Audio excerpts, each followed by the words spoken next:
أرسل الأنبياء لا إله إلا الله لا إله إلا لا إله إلا الله لا إله إلا الله لا إله إلا الله لا إله إلا لا إلا الله لا إله إلا الله لا إله إلا الله لا إله إلا لا إله إلا الله لا إله إلا الله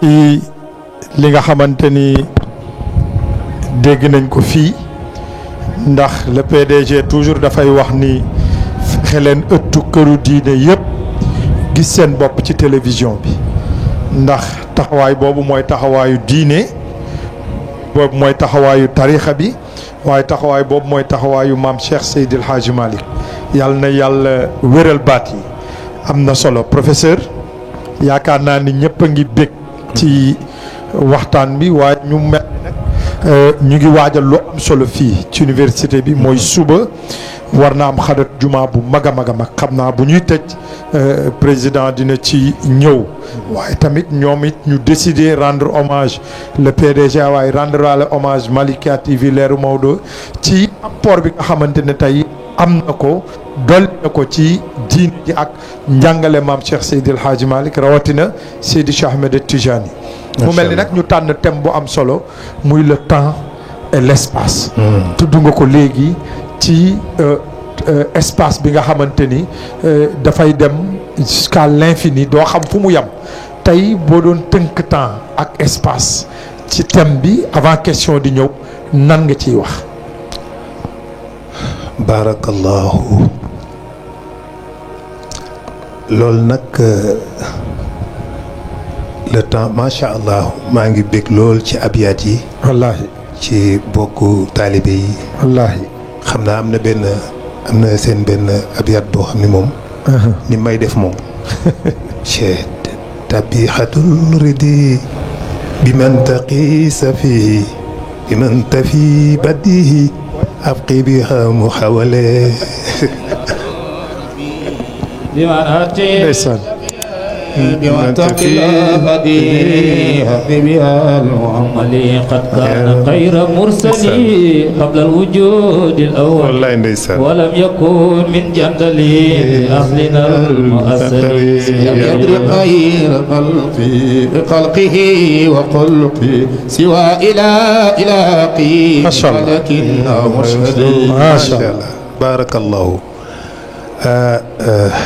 ñi Cheikh nampatal ñëpp seen làmmiñ dafay ëmb leer moo tax bu ñu zikkaree rek bu dugg na xol dëgg la ñooñu ñëpp njabootu Cheikh lañu ñu ngi ci kontaan bu baax a baax a baax barakallahu le temps et l'espace bu ñu doon wax l'espace peut-être mën nañ ko décrire que ni c'est ce que vous voyez l'espace fii ba fële fii ba ci weer wi fii ba ci Andromède en tout cas tout ça c'est l'espace elle est réelle elle est palpable mais le temps mooy problème est-ce que le temps est une succession d'événements la lii xew après lii xew après lii xew daaw ba ren démb ba tey ñu ne temps parce que gis nañ ni da ngay judd nekk xale màgg dëgër màgget ñu ne kon le temps da ngaa subir le temps donc y a une conséquence boo xamante ni si li ñuy foog ni temps moo tax nit di màgget alors que ce n'est pas une question de temps moo tax nit di màgget mais ay événements la ay réactions chimiques la yuy provoqué loolu ndax au fur et à mesure les ARN di couper mooy tax nit di màgget à chaque fois que mu am une division cellulaire ARN bi dañ koy dagg c'est-à-dire l'ADN bi daf koy couper ci ñaari points yi ce qui fait que ni nit ki di màgget loolu moo tax nit di màgget si bu ñu mënoon arrêter processus boobu nit du màgget âge bi nga am moom ngay maintenir éternellement 10 000 ans ni ngay mel il suffit juste que ñu mën a arrêter loolu point mais pratiquement c'est impossible parce que yàlla moo ci dëxëñ ñoo xam ni nit noonu lay fonctionner. Qu'est-ce que c'est que le temps? Elle est relative si ñun ñi nga xam ne dañuy dund sur la planète Terre. dañuy considérer le temps démb ba tey alors que pour yéen ñi nekk sur la planète Terre. boo demee sur Mercure journée bi mu ngi tolloog 58 jours suñ mooy benn journée sur Mercure. boo demee sur Vénus benn journée sur Vénus mi ngi tolloog 224 jours sur la planète Terre. boo demee sur Mars benn journée mi ngi nekk 23 heures au lieu de 24 heures par rapport avec la Terre. mais boo demee sur Jupiter vous avez 58 minutes moins de 10 minutes 10 minutes journée bi noonu la gaawee comme 10 minutes. astafurlah excuse-moi 10 heures de temps 10 heures. 10 heures de temps mu def benn tour ñëwaat parce que à cause de sa vitesse de rotation donc ça dépend ñun li ñuy tuddee journée mooy temps de rotation bi suuf si di tourner sur elle-même une vitesse de 16 000 kilomètres/s. bu tourner ba def benn rotation ba dellu si waat nga daal di tuddee loolu benn journée daal ni le temps s'écoule. mais est-ce que réellement le temps s'écoule? C'est ça le problème. On te dit que l'écoulement du temps est une illusion. Une illusion boo xam nous sommes tous convaincus que ni y a un temps qui s'écoule. Mais il n'y a pas de temps. Le temps est figé. Amul passé, amul présent, amul futur. Tout est déjà là. Le passé est là. L'instant présent est là. Le futur est aussi mi ngi sa kanam. C'est pourquoi Einstein ni la il y a un flux de présent.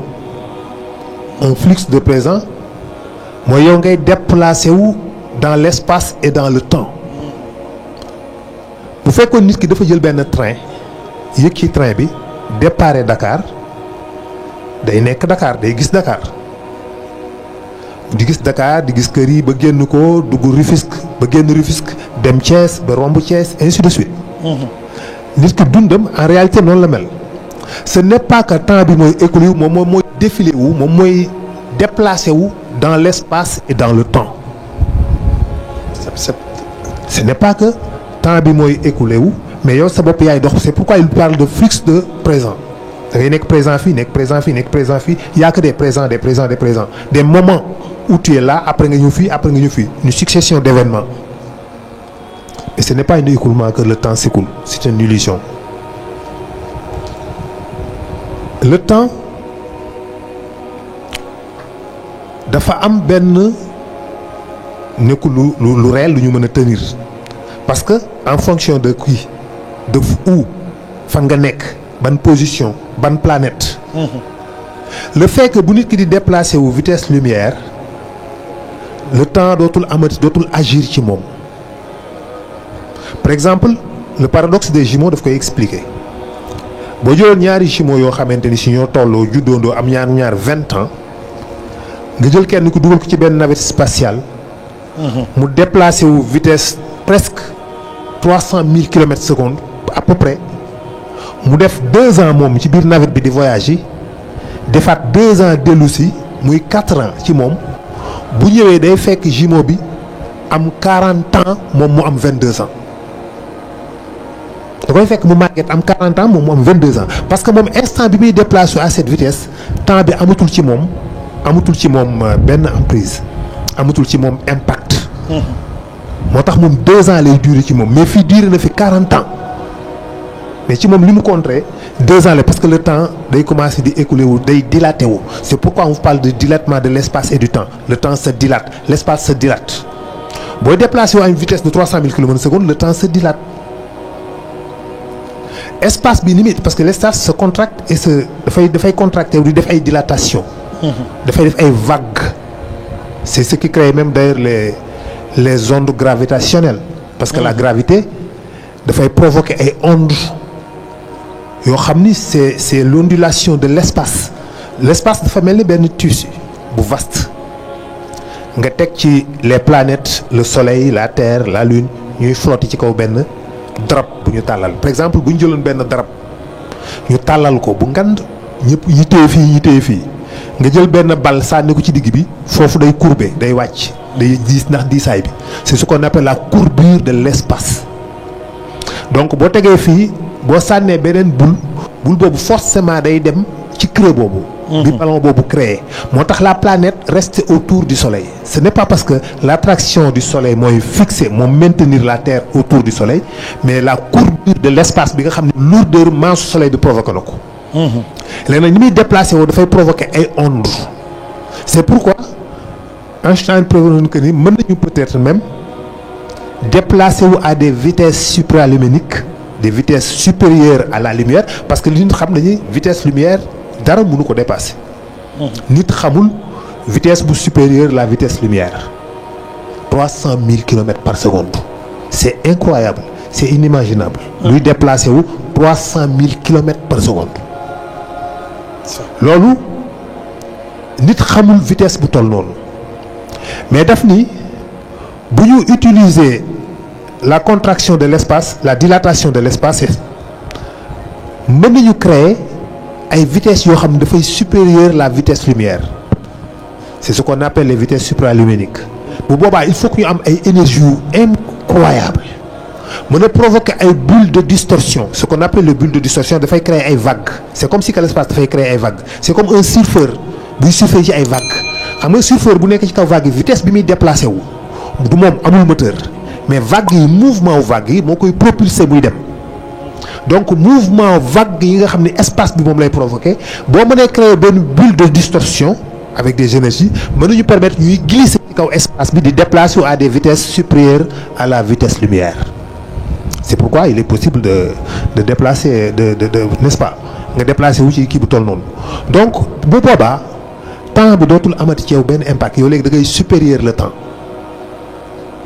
kon le temps n'existe pas parce que boo demoon tey jii Mercure Vénus mu ñëw toog jant bi fenk di ko toog 242 jours waa Terre jant bi soog a soog plus de 200 jours ngay toog foofu waa Terre ñun dañ def 200 jours yow jant bi soog a soog mais jant bi day ralentir ndànk-ndànk du dem léegi loolu da nga koy compter benn journée est-ce que loolu c'est le temps kon yow temps bi nga am illusion la. Effectivement. C'est faux, c'est pas réel parce que bu suuf si changé woon vitesse am par exemple di ralentir léegi au lieu que mu def 16 000 ou 15 000 kilomètres secondes mais par exemple muy def 5 000 kilomètres secondes yéex léegi ñun journée bi dootul nekkati 24 heures mais mën na nekkati 50 heures est-ce que léegi bu boobaa da ngay considérer ni ki am une semaine nga ni ko une semaine nga amagum. at yi day changé dootul tollooti. Effectivement. 1 an dootul nekkati 1 an dootul nekkati 12 mois mën na nekk 50 mois muy nekk 1 an nga compter temps boobu kon temps boobu c'est faux c'est pas réel c'est pas du vrai temps amul un temps universel bu réel bu palpable boo xam ni moo nekk. Ce qui le prouve mooy la superposition des particules xam nga dafa am ay phénomènes yu doy waar yoo xam ne jusqu'à présent. C'est des théories, hein. Excuse-moi, le chat de Schrödinger. Le chat de Schrödinger, c'est juste une théorie philosophique, si vous voulez bien. En tout cas, une expérience philosophique quantique. Une expérience quantique. Que ni le chat, vous faites qu'il faut Google, par exemple, mousse bi, pour parler de la superposition des particules. Nek fi nek fele, parce que ben particule, gis nañu mëna nek ci deux positions.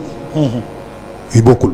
Ce qui est incroyable benn électron boo koy observer boo ko gisee nii amul position l'électron bu nekkee ci benn autour ci nekk ci benn di tourner ci benn proton amul position initiale position exacte boo mën ni fii la électron bi toll amul mais boo ko observer ci lay soog a créer benn position mais avant amul position la position est nulle elle n'existe pas c'est comme magie comme luy luxus boo ko xoolee boo ko observé mu créé benn position tax ni fii la nekk mais en réalité nekkul buy déplacé wu day nekk onde bu dalee fenn nekk benn particule te buy déplacé wu du nekk particule mais bu dalee fenn ci lay soog a nekkee particule. Ça c'est magique kenn mënul comprendre loolu mooy lan. léegi la superposition des particules fait que ni c'est comme l'intrication quantique l'intrication parce que benn particule bu intrigue ak beneen particule bu nekk à 100 milliards d'années-lumière ñoom ñaar dañuy fonctionner même exact loolu moo lay wan différence bi loolu moo lay wan li nekk ci diggante waa ghaybu ak ñi nekk ci fii. ñi nekk barzaq ak ñi nekk fii ni ñu amee contact direct bu gaaw ak yow automatiquement xam nga da ngay dégg ñun la yonent bi Abu Jaahil daf ni ko tabban làkka mooy bi mu ñëwee wootee dajale leen këram mu wootee est-ce que su ma leen waxoon am na jëgg buy ñëw di ngeen ko gëm ñu ne ko waaw waaw ndax yow loo wax dëgg la est-ce que su ma waxoon ni romains yi ñu ngi leen di song wala waa perse yi ñu ngi ñëw di xeexee di ngeen ko gëm ñu ne ko waaw waaw parce que yow mosoo wax lu amul loo ma sa wax am na mu ni gëm leen yàlla daat ngam na ngam ñu ne Abu Jaahil ni ko tabban làkka pertaange ñeel na la ci sa ñang mi yu ngi jox sa yàpp yi sa boisson yi pour jéem ñu convaincre que perte nga yàlla ni ba pare xaaxtandiku tufli ko yàlla ni Jibril demal tuflit bu mu ko dal est-ce que parce que bu yàlla toogee foofu naan Jibril dawal gaaw bala kaa tuflit bee dal mais tuflit bi dal na ko bu yàgg ba passé ba bu ñu fàtte ko Jibril di soog a am intention ñëw mais c'est l'intrication mu nekk foofu automatique la parce que yàlla du communiquer ak voix ak ay malaakaam nekkul bu ñuy wax da ngay dégg malaaka yi dañuy toog déglu yàlla naan diw demal fële nga nangam non non ay frottement la ay rayonnement la maanaam li ñuy wax ñun ba ñu juddoo ba tey yàlla ak malaaka mën nañ ko wax ci benn fraction de seconde ñu wax ci milliards kaamil mën nañ koo jàng ci benn fraction de seconde benn rayonnement bu gaaw lay doon mu nekk parce que amul distance en réalité il y a une distance mais les distances n'existent pas parce qu'il y a une intrication c'est pourquoi Einstein disait que il y a une connexion mystique noonu la ko tuddee mystique le terme mystique la utilisé une connexion mystique dans tout l'univers parce que lépp intrigué particules yu nekk fii ak particules yu nekk fële donc boo subiree particule bi nekk fii benn action beneen particule bi nekk 100 milliards d'années de lumière automatiquement day ànd ak moom ci même réaction yi def ko te amuñu benn lien amul benn lu nekk seen diggante y a rien elles sont tout simplement intriguées c'est incroyable ça amul benn vitesse supraluminique bu mën a transporter l'information à cet instant pour jëlee information ci particule bi yóbbu ko ci benn particule bu nekk à 100 milliards d'années-lumière c'est impossible mais qu'est-ce que c'est que ça lan moo taawu loolu lan moo ci nekk ba intrication boobu mën a nekk entre ces deux particules la présence de Dieu effectivement ndax moom moo nekk fépp mooy le tissu de l'espace yooyu yëpp mi ngi tegu ci kattanam ci puissance yu yàlla ndax moom moo créé ci boppam li mu créé ëmb ko ci boppam li mu créé ci boppam moom yàlla moo ko ëmb ci boppam présence am moo nekk fépp moom mooy l'énergie noire moom mooy la matière noire effectivement parce que moo wax ni moom yàlla maa bind asamaan te maa koy yàwwi à l'infini maa bind asamaan ba pare maa koy yàwwi à l'infini mooy l'expansion de l'univers parce que l'énergie noire mënuñu ko xam li tax ñu tuddee ko énergie noire c'est pas que parce que dafa nekk lu noir mais parce que tout simplement mënuñu ko identifier benn appareil mënu ko détecter benn dara mënu ko gis même la matière noire elle-même mënuñu ko gis jusqu'à présent amuñu benn appareil bu ko mën a détecter pourtant construire nañ lu nekk defar nañ ay laboratoire yoo xam ni 2 kilomètres la ci biir suuf si en slab benn laboratoire bu nekk Canada boo xam ni 2 kilomètres la sous la roche pour capter les ondes gravitationnelles pour voir aussi ba xam les neutrinos dañuy traverser la matière quasi directement ba xam dañuy traverser globe bi quoi c'était pour ça mais en même temps pour observer les particules de matière noire pour simplement mën a identifier benn particule de matière noire mais il peut pas c'est impossible dañuy gis rek ni muy traverser la matière on sait que ni am na lu traverser la matière lu ñu xamul lu mu doon ñu tuddee ko matière noire te pourtant am na une masse de 20 à 1000 protons lu am masse de 20 à 1000 protons ba pare di traverser la matière quasi directement comme des neutrinos c'est impossible logiquement quoi scientifiquement c'est impossible parce que lu am masse mënul traverser la matière les électrons wala les neutrinos ñooy traverser la matière parce qu'ils n'ont pas de masse mais la matière noire am na 20 à 1000 protons donc c'est incroyable ça qu'est-ce que c'est ça le temps est une illusion moo tax bu nit ñi nekkee aljanna du ñu vieillir parce que du am loolu nga xam ne mooy am ci ñoom. Tybalt d'amour moom la wax ne la réalité existe, la vraie réalité existe. Mais elle existe hors du temps. Machallah. La réalité existe dans un espace-temps qui ne s'écoule pas. Là où le temps ne s'écoule pas. Là où le temps ne s'écoule pas, fan la. Ca fa yàlla nekk.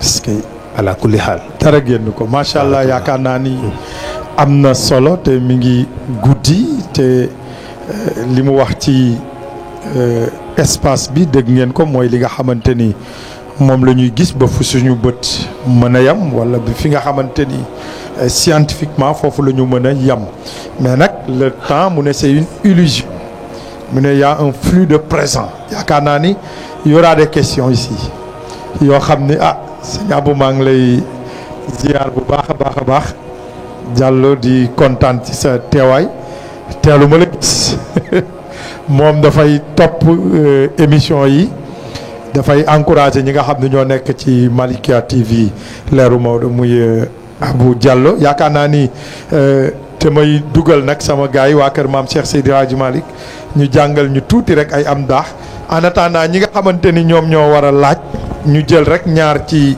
jigéen ñi ñaar ci góor ñi bu amee rek ñu jox leen ñu poser des questions ndax wax dëgg yàlla li muy waxtaan c'est intéressant te bëgguñu rek mu wax ko nii dem s'il y a des questions ñu laaj ko bu ko defee mu tontu ci ñu soog a dem ci jox nag responsable yi nga xam ni ñooy organiser ñu ñëw ci organisation wu suba bi kon gaay bismillah صليا يا إلهي وجزيا على محمدنا المختار في الخدم صليا يا إلهي وجزيا بالصفا عنا محمدنا المختار في القدم سيدي وصليا يا إلهي وجزيا أبدا على محمدنا المختار في القدم وصليا يا إلهي وجزيا أبدا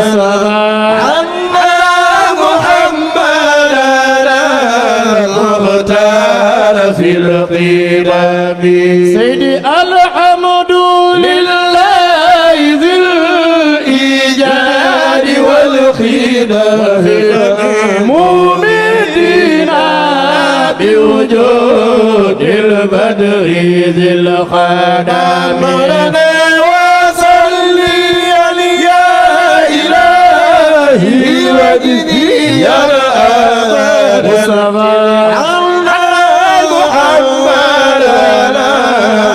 مختار في القلم سيدي ثم صلاة وتسليم يفوق على مسك ورر على ذي الفضل والخلف وصلي يا إلهي وجزيا أبدا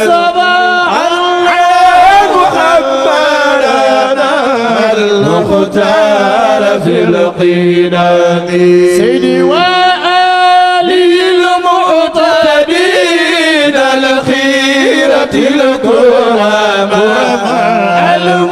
المؤتمين صلة المختار والخدم وصلي يا إلهي وجزيا أبدا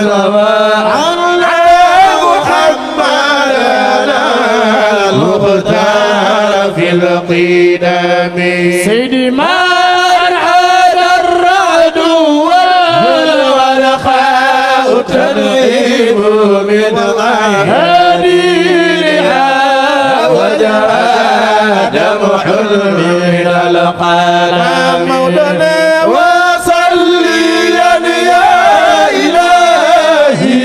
وجزيا أبدا عن ولا محمدنا المختار في مصبيا دفني وإنه إذ أراد الله نشأتنا أبان من نوره نورنا سيسي الحج مالنا وصليا يا إلهي وجزيا صفويا بصلي على محمدنا المختار في الصيد العجيب لنا إن العوالم آليها وشافيها سيئة مبتلعات من أفضل سيد العجيب لنا وصليا يا إلهي وجزيا ومثل بسنا على محمدنا المختار في الوصف يندفن وأعلم الله هدينا نبوته وكان مبين النفس وسر الحجم لنا وصليا يا إلهي وجزيا محمد المصطفى يدا ويبرنا المختار في الصيد العليم لنا عيون الأرواح بالنور حولا فجاء جسد فإنه جسس على عدين سيد الحجم لنا وصليا يا إلهي وجزيا عميزر المزنا عنا محمدنا المختار في الصيد العجيب لنا وخلق الأخلاق فرسول الأنبياء لزوره مخططة فعلى أيوة المستوى وصليا يا إلهي وجزيا محمد المصطفى يا جرى والصواب مختار في الصين العجيب لنا في عالم الملك والأرواح طبيعة للروح والجسم هذا غاية الكرم وصليا يا إلهي وجزيا العظيم لنا عنا محمدنا المختار في الطين أمرنا في عالم الملك والأرواح تابعة للروح والجسم والله هذا غاية الكرم عجب لنا في عالم الملك والأرواح تابعة للروح والجسم هذا غاية الكرم أمرنا وكان محتجبا من قبل في خجوب يصبح الله فيها غير سيصير العجب لنا وعالم الملك والأرواح تابعة للروح والجسم وهذا غاية الكرم لنا كل حجاب أخام البدر من خلوب في طاعة مولانا بلا صلاة وصليا يا إلهي وجزيا صفويا دفلي عنا محمدنا المختار في القيسر ميسين وكل عاخذ تسبيحا يخصني عادل ترتيبها في حسن مصطفى وصليا يا إلهي وجزيا عبادنا عنا محمدنا مختار في السير علم لنا فخدرات منة من قبلها عظام ذمل ورحمة وسعادات لمصطفى فقدرات منة من قبلها عظام ورحمة وسعادات لمصطفى عيم لنا كرامة بدها في الحد منزلة هداية ونبوة فلا تهيب قدرة منة من قبلها عظم رحمة وسعادات لمستال أي مصطفى ورفعة طاعة مولى سباحة فيها التقام لضاء ترتيب فاعتبر بالمصطفى وسليا إلى وجديا أبدا محمدنا المختار أنا صطينا بالمصطفى وخاتع أبغرا يا أنبياء سبق الخلق جميعا من نظرة والحب والرسول المصطفى وسليا يا إله وجزيا أبدا عنا محمدنا المختار في القدم أنت الذي خصصت كل محبة ولم يكن ذاك الوقت غيرك باقيا لدى من خجاب نورك كان خجابه وبالكبرياء والعز أصبح راديا أيوة كاñi la ñëpp def ni ñu magal yonent Yàlla Muhammad sallallahu alayhi wa sallam أنت الذي خصصت كل محبة sallallahu alayhi wa sallam ولم يكن ذاك الوقت غيرك باديا لدى من خجاب نوري أنا خجابه وبالكبرياء والعند أصبح راديا له القمد والإيجاد جل جلاله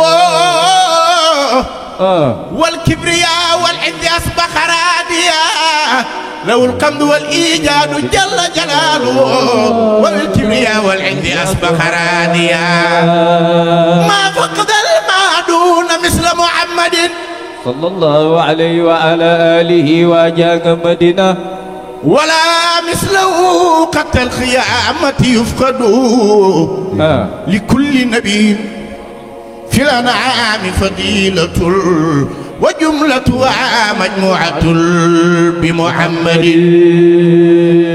والمديق محمد حبا تفس يجين ما الفوز إلا في مديع محمد مسوى مغن واطلب بجاي محمد ما تبتغي ما خاب من يدعو بجاي محمد. ramasser question yi waaye am nañ ci benn question boo xam ni ku ñuy wax Adama Padji moo ko yónnee mu ne ndax mën na changer le temps. Voilà, la question est très très très importante. Est-ce que l'être humain mën na changer wala peut-être modifier le temps? Nit mënul changer ci temps bi dara, mais moom mën na ko vivre autrement ba du sentir l'existence du temps, c'est-à-dire du sentir l'écoulement du temps en tout cas.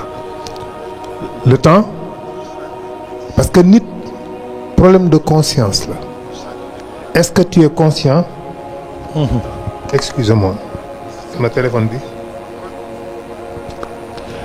mooy conscience bi nga am sur les événements mooy tax nga yëg le temps. Xam nga Einstein bi ñu ko laajee la relativité daf ni mooy nga teg sa baaraam ci benn marmite bu tàng juste 1 minute day mel ni 1 heure de temps. beneen bi mu ne wala nga toog ndaw soo bëgg ngeen di waxtaan 1 heure de temps day mel ni 1 minute. C'est ça la relativité. Donc ça veut dire que ni mi ngi dépendre ci yow ni nga dundee le temps.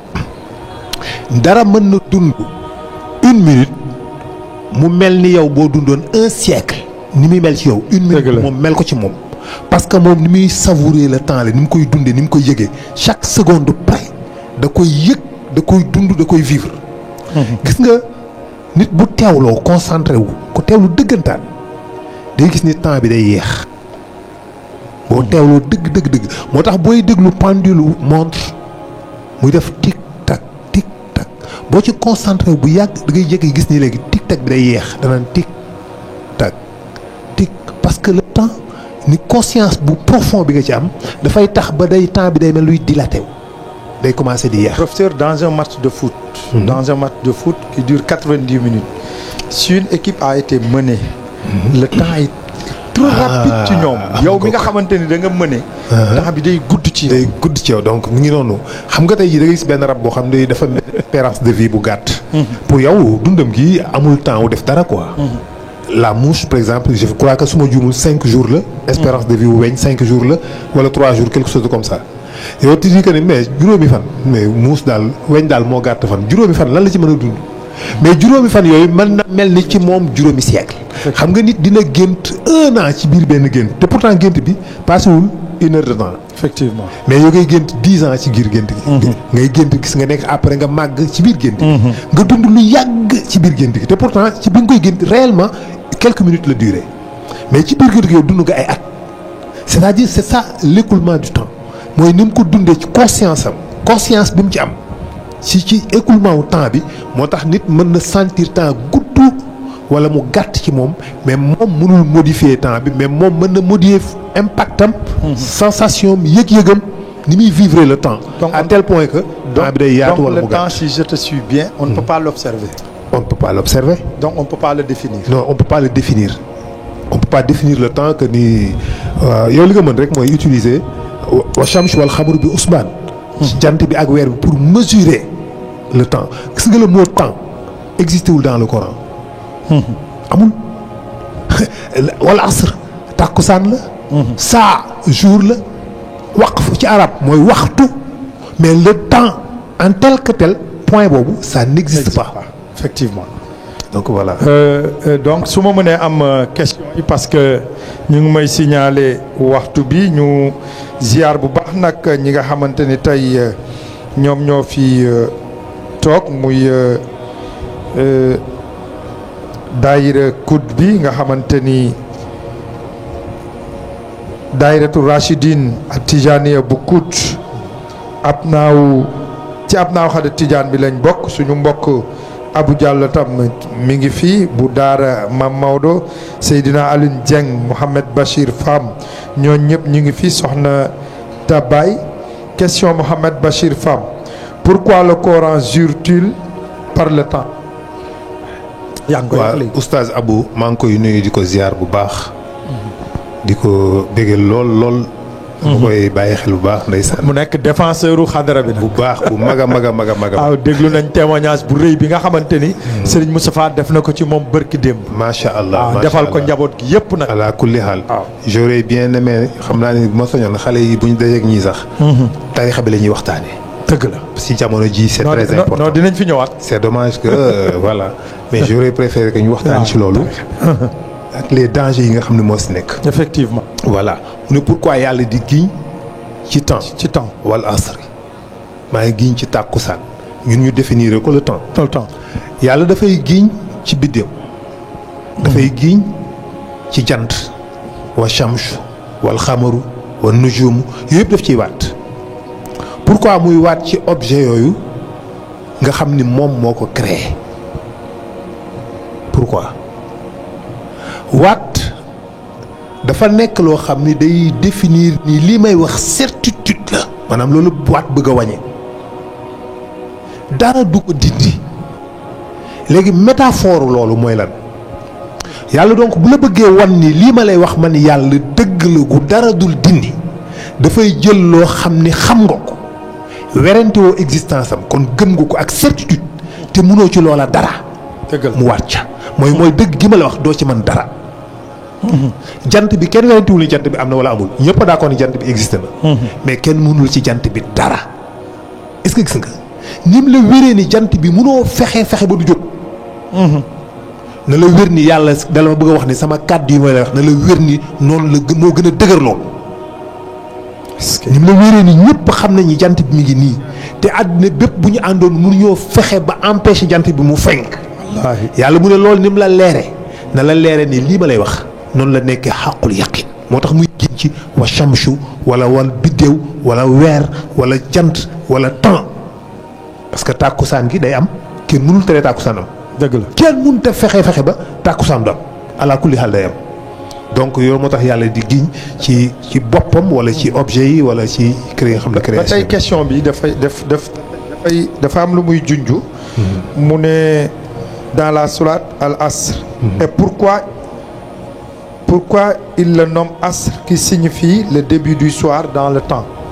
waaye parce que dañuy wax naan am na benn poésie benn poème buy wax naan. Au crépuscule, le souvenir des passés, la nuit, les rêves et l'aube, l'avenir. Donc, ñetti temps yooyu dafa am ay signes. tàkkusaan dafay wane journée bu jeex. mooy temps bi journée bi écoulé na. dafa am benn sentiment de tristesse buy am boori tàkkusaan. am na bërëb yoo xam boo fa nekkee bu 5 heures 6 heures di jot jant bi di soo da ngay sentir da nga triste. effectivement mais mënoo xam tristesse bi lan moo ko causé. en réalité sowuk jant bi la. li jant bi di so boo commencé di rougeâtre nga gis ni journée bi jàll na jeex na nga toog gis ni tu peux rien faire mënoo changer dara da ngay subiraat la même chose demain yow ndekki añ reer seetaan télé tëdd nelaw bu subaa nga ñëwaat répété waat la même chose jant bi continuer di fenk di so continuer di fenk di so ngay màgg di jàkkaarloog àddina gis jamonoy développé di évoluer événements yi di xew di passé te mënoo ci dara. mais professeur est-ce que fii yàlla nekkul di giñ ci. au lieu de tàkkusaanu jour mais tàkkusaanu jamono. mais évidemment xam nga boo gisee ñu koy firee le temps. parce que bu la neexee nga firee ko le temps bi ñuy wax au vrai temps l'écoulement du temps c'est-à-dire mën nga ko jëlee à cause de l'écoulement du temps. wala boog à cause de. jamono ni muy doxee. yi xew passé jàll nga ñu lay tëkku bis bu la yàlla jàppee. boo ko defee ba nga yàgg koo fekk yàgg koo dégg dara xewul. finalement tu te dis que ne mais y a rien yàgg nañu fi menacé ci yàlla. boo ko defee bu la yàlla jàppee yow ñiy def lii nga gis ni depuis junni at ñi ngi dem dund dara y a rien ne se passe da ngay dem ba mujj gi da ngay beew bu ndaw da ngay dootoo gëm loolu quoi parce que tu vois que ni amul benn sens. mu ne ko à cause de loolu. nit day sànku dégg nga parce que da ngay dem ba mujj gi nga gis ni mais ay menaces yoo xam ni y a rien il se passe rien du tout. donc bu ñu toog bis bu yàlla kii yow lii boo defee lii yàlla mën na laa teg pour suba nga yàgg koo def dara jotu la nga yàgg def lu la neex dara fekku la ci nga yàgg def lu bon dara dalu la ci da ngay dem ba mujj da ngay boyal ci loolu. da ngay mujj dootoo gëm ni yii daal am na benn sens. bu ko defee nag nga sànku. macha allah yaakaar naa ni damay jël benn question parce que ñu ngi may signaler ni waxtu bi jeex na te question coordonnatrice bi la muy soxna Dabaye ñu ziar ko bu baax. Pourquoi les 5 prières sont-elles réparties selon des moments précis de la journée? Évidemment. Chaque moment. suñ ko déggulee ah. Ah. pour nit ñi mën a comprendre. Pourquoi les 5 prières sont-elles réparties selon les moments précis de la journée? Chaque instant, chaque moment, chaque heure ci journée bi ngay dund am na benn impact biologique, spirituel et psychologique ci yow. Chaque instant. Effectivement. am na benn impact psychologique boo xam ni suba teel moo la koy jox. peut-être même doo ci conscient. da ngay yeewu suba teel bi matinée bi am na nu muy mel sa journée bi tu te sens bien matinée bi am na noo koy yeewoo journée bi frustré wu nga frustré wu. mën na nu tàkkusaan gi di mel nga triste. am na nu tàkkusaan gi mel nga bëgg. boo demee clair de lune bu amee guddi nga nekk ci benn village boo xam ne amul lumière. nga dégg gis xale yi di daw di fo weer wi génn di nit da ngay am benn excitation buy am ci nit ñi dañuy am envie jóg défoulé wu. moo tax Badr boo gisee gars yi amoon benn xadar parce que dafay fekkoon fi weeru période Badr la weer wi teel jóg ci kaw. moment yii dafay bëri ay rêve parfois. nit ñi dañuy am tendance bëgg a jóg génn dafay affaire parce que yooyu dafa am jeexit ci nafsu nit ci bokkam ci comportement am moment yooyu nag nga ciy sujjootal yàlla ci lay am yoo xam ni ci waxtu woowu nga ciy sujjootal yàlla naan subhaana rabbiyal a'la. mooy tax mu mën a dindi li mu bëgg a dindi ci sa ruux mën a def li mu bëgg a dolli ci sa ruux ba tax nga nekk nit ku stable nit ku am sakina nit ku lucide parce que julli moo la koy def. Effectivement. moo tax yàlla ne la julli dafay dalal xol zikr dafay dalal xol tudd yàlla dafay def nit am tawféex. pour ñi nga xam ne dañuy am ay carences spirituelles. si je peux dire ñi nga xam ni seen ruux day réclamer leneen plus que li bakkan di joxe parce que li la mën a satisfaire ci àddina li la bakkan mën a jox barewul bakkan dafa am fu mu yem tey jii monde bi ñuy dund ñëpp a ngi jàmbat te ñëpp am lépp. pourquoi ñëpp am lépp da ngay gis kuy jàmbat gaare otoom taal ventilateur am jàkkaarloog écran plat yor ñeenti téeméer ci poosam di jàmbat. billaahi. mais c'est quoi son problème tey jii bu yàlla xëyoon daal ni xaru dagan na xaru. di ngeen gis ay xaru yu woon foogul woon di ngeen gis koo xam ni da nga naan non mais diw otoom bu rafet bi këram gu rafet gi. bis bu ne ngeen gis ko. donc am na leneen parce lu que ko manqué. am na leneen lu mu manqué loo xam ni xamul lan la. premièrement xamu ko. te mënu ko satisfaire.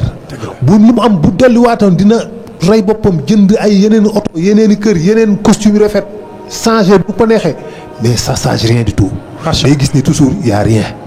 dëgg la yaa ko benn vide ak benn tristesse ak benn angoisse boo xam ne xamul cause bi lan la alors que cause bi mooy que ruuxam dundul. dafa xiif. dafa lompañ mais bakkanam fees. bakkanam bu reggee day réclamer plus parce que bakkan li ko mën a regg nekkul ci planète Terre alaxira la. macha allah sooy tudd waxtu yooyu nga xamante ni yaa ngi koy tudd léegi 5 prières yi nga xam ne nañ ko répartir dans la journée nga tudd waxtu yi important bi mu am ci ñuy tudd yàlla ñuy sabbal yàlla ci moment boobu. yaa ngi may renvoyer ci wasifa bi ñuy def le matin ak wasifa bi ñuy def lever bi ak coucher bi mais du pour tey. xam nga zikr def naa waxoon naa fi ni leen. le matin moment boobu suuflu jant bi di génn. cañeer yi première particule yi jant bi di feeñ. mu am benn vent bu froid am ay azote 3 beaucoup d'azote 3. les azote 3 dafa xaw a raar mais moment yooyu day bëri. nga toog ci respirer ko boole ko astaghfirullah azim allazi la ilaha illa huwa hayyul ak allahumma salli wa sallim ala ayni rahmati rabbaniyati wal yaqutati mutahaqiqati haitati bi markazil fawmi wal mahani. allahu akbar. loolu dinañ ci ñëw xam naa am na beneen question.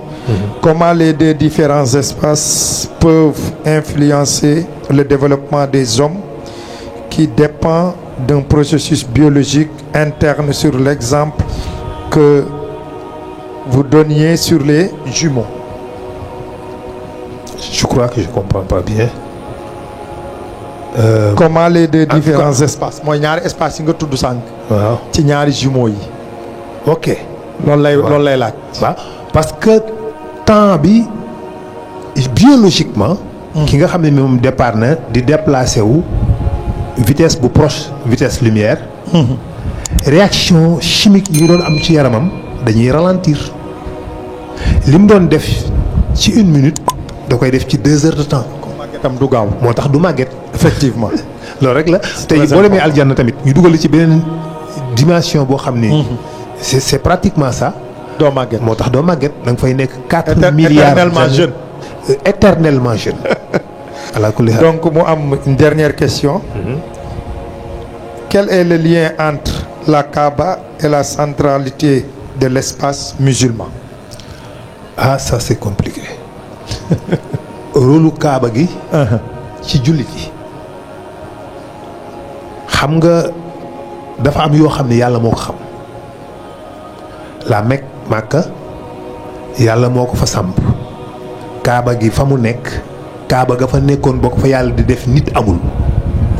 Kaaba gi moo jiitu lépp bi suuf si di génn la génnewaale Kaaba or bi fi nekkoon bien avant Adama.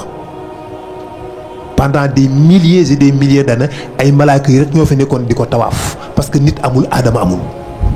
xam nga suuf si ni mu sosoo boo gisee di yàlla wax ñu ñoo tàllal suuf maa ngi ko doon wax ci benn explication ils l'ont pas compris ñu defee ni mooy suuf si dafa tàlli do sphère non suuf si sphère la. mais dañoo déplier suuf. lemmar ci suuf si dafa génnee ci biir suuf xam nga su ma nee la suuf dafay mel tey boo vidé woon les océans waaw kay boo vidé woon géej yëpp ba mu set wecc. da ngay gis planète bi day jël beneen forme day am ay creux yoo xam day dem 11000 mètres 11 kilomètres de profondeur 12 kilomètres de profondeur remonté waat mais da ngay gis continents yi nekk ay plaques de terre yu tegu nii mais continents yooyu bi ñuy génn y'avait boobu suuf si lépp planète bi yëpp ndox la amul terre fenn. léegi nag suuf si plaque tectonique yi. ni ñuy entrer en collision yi ba yenn yi di yëkkati di comme ni muy génnee les montagnes comme ni muy génnee les volcans muy génn di déplier wu di génn di déplier wu di génn ci biir ndox bi suuf si di déplier wu pendant des millions et des millions d'années ba créer benn super continent bu ñuy wax la Pangée d'Alfred-Wenger. après nag le mouvement des plaques tectoniques glisse ñi ñuy glissé wu ci biir suuf si commencé fissurer plaque de terre yooyu mu créé mu détaché ko mu nekk ay continent tas ko ci plaque bi léegi nag Kaaba gi bi suuf boobu di génn la génnee walla Kaaba gi mooy tax la Mecque mooy ndeyu dëkk yi boo gisee alxuraan wax ni moom mooy ndeyu dëkk yi. parce que moo njëkk a génnee walla moo tax clou la moo tax doo fa dégg du yomb nga dégg fa ay tremblement de terre.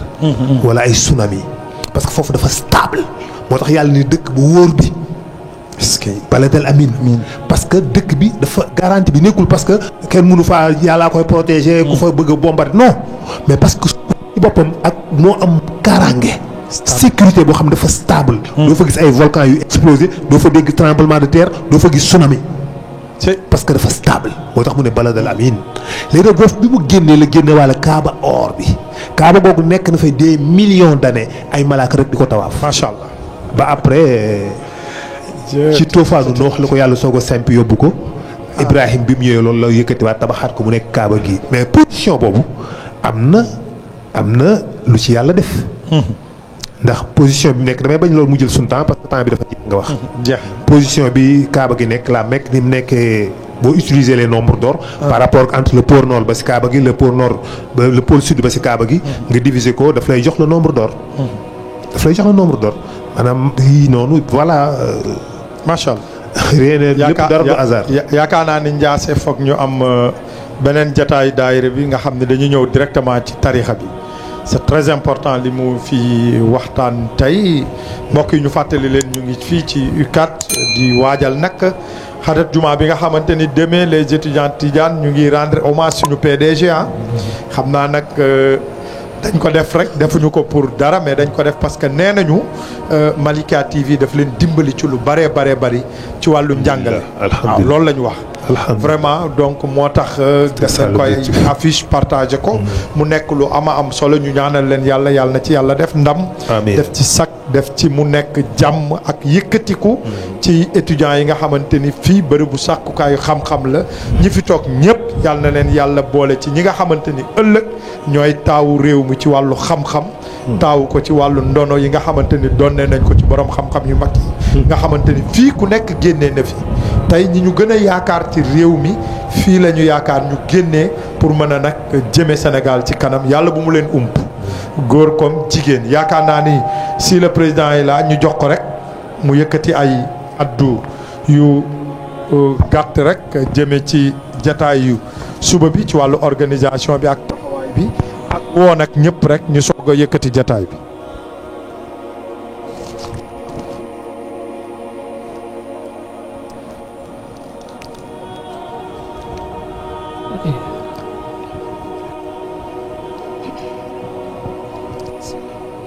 ok asalaamaaleykum wa rahmatullah. aleykum salaam. ñu ngi jéggalu bu baax di jaajëfalit professeur macha allah lii lañ ci amoon yéene ndax bërëb bi ñëpp dañ la sopp te namm la kon ñu sant yàlla bu baax te ci teewaay bi macha allah oustaz Mouhamed Mboup yow it ñu sant la gërëm la bu baax ni nga ko waxee rek abnaul xadar tijaniyati bu section ICAT incha allah ñi ngi woo ñëpp ci bis bi nga xam ne mooy suba à partir de 16h incha allah ci li nga xam ne mooy xadaratul jumaa bi ñu fas yéene def ci teewaayu kilifa yi ñangank tarixa bi yëpp ñu ngi fi xaar njabootu Cheikh Seydi Ahmed Tijani Cherif di fi xaar njabootu maam Cheikh Seydi El Hadji Malick njabootu maam Cheikh Ibrahima Niass ak ñi nga xam ne mooy njabootu maam Cheikh Amadou Foutiyu ak mboolem kilifa yi nga xam ne ñi ngi ŋànk li nga xam ne mooy tarixa bi ndax bërëb bii ñu ne tey jotaay bi ñi fi daje ñëpp fasanti ci kër yi ñu bokk bari na waaye benn naanuwaay la ñu am muy mawlaaya Cheikh Seydi Ahmed Tidiane Cherif radiallahu taala anhu kon ñuy sant yàlla bu baax ci teewaay bi sant yàlla it ci jotaay bi ni mu demee ndax ku gis yar gi ak teggin gi alhamdulillah lépp rafet na ñu gàttal rek yemale kàddu yi foofu ndax oustaz wax na ko ñu ngi bëgg a tëj te temps d'antenne la macha allah ñu rafetlu collaboration wu Malikia ak étudiants yi collaboration wu Malikia ak étudiants yi lii c'est un début de collaboration donc mu ñuy ñaan yàlla muy wéy ci université yëpp incha allah yal na yàlla dolli ñu taxaw ci loolu wasalaamualeykum wa rahmatullah.